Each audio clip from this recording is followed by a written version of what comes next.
Whoa, you serious? Comic Sans. You thought I was going to do a presentation in Comic Sans? Wow. Already? You guys really have no expectations for me, do you? Wow.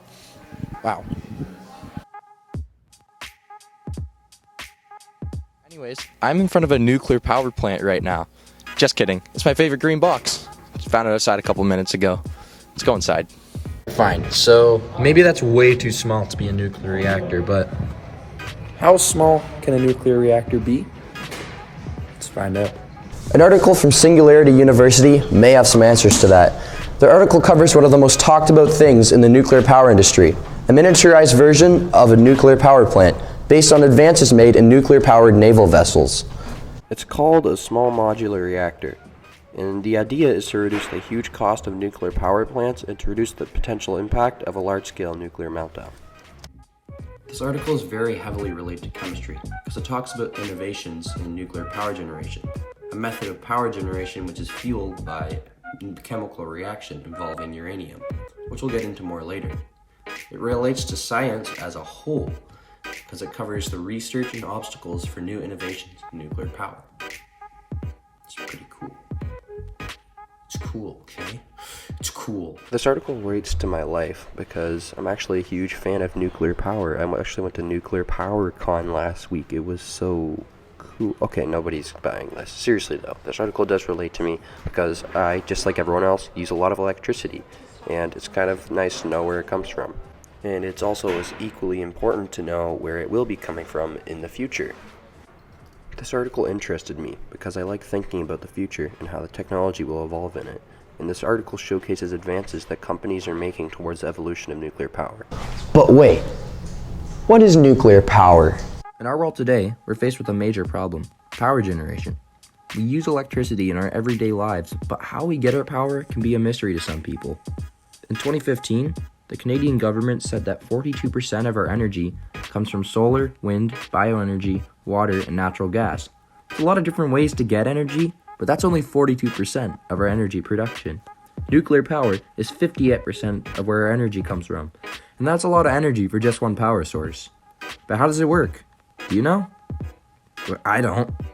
Do I look smart to you? Like, I was just asking you. Just kidding. I must have gotten you good, huh? That's what I thought. So this right here is uranium, which is the fuel for nuclear power. Nuclear fission is used to split uranium atoms apart. During nuclear fission, a neutron collides with the uranium atom and splits it, releasing a large amount of energy in the form of heat and radiation. Neutrons are released from this process, which collide with more uranium atoms, which give off more energy. And you get the rest. This is called a nuclear chain reaction and is controlled in nuclear power plants. Alright, so you know how that works, right? Right. But we can't just go throwing any old uranium into the reactor. It has to be uranium-235.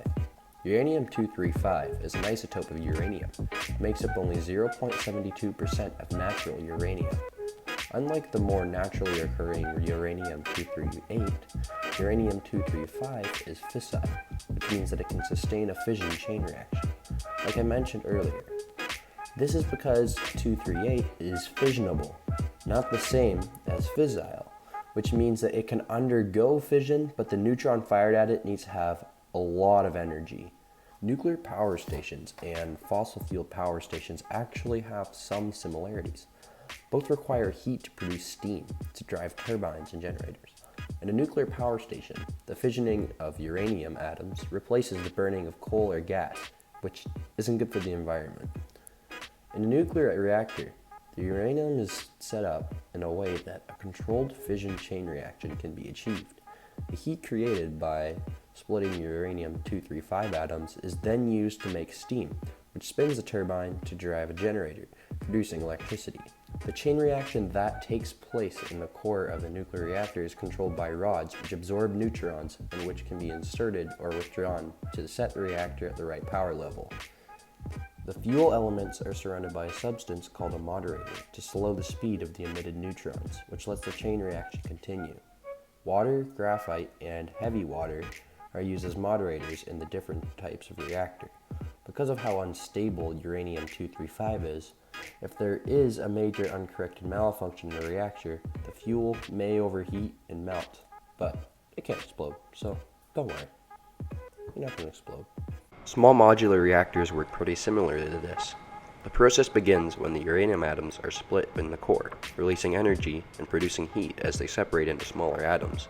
This process repeats itself through a fully controlled chain reaction. Control rods, which absorb neutrons, are inserted into the core to regulate the amount of heat in the chain reaction. The reactor coolant water picks up heat from the reactor core. Reactor coolant pumps circulate this hot water through a steam generator, which converts the water into a secondary loop into steam. This steam is used to drive a turbine, which generates electricity. Throughout the process, the pressurizer keeps the reactor coolant under high pressure to prevent it from boiling. There are still some things on my mind after reading this article. I still want to know if we are going to see this nuclear technology more in our developing society. It could very well be a possibility, although financially there could be some obstacles such as funding. Also, I wonder if we're going to see any new types of generators in the future that rely on similar concept as the nuclear reactor, running off of controlled chemical reactions.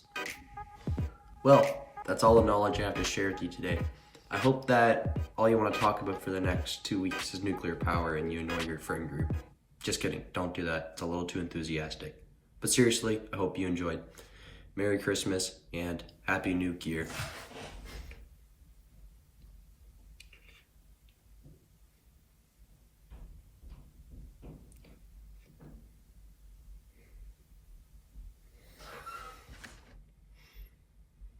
Sorry.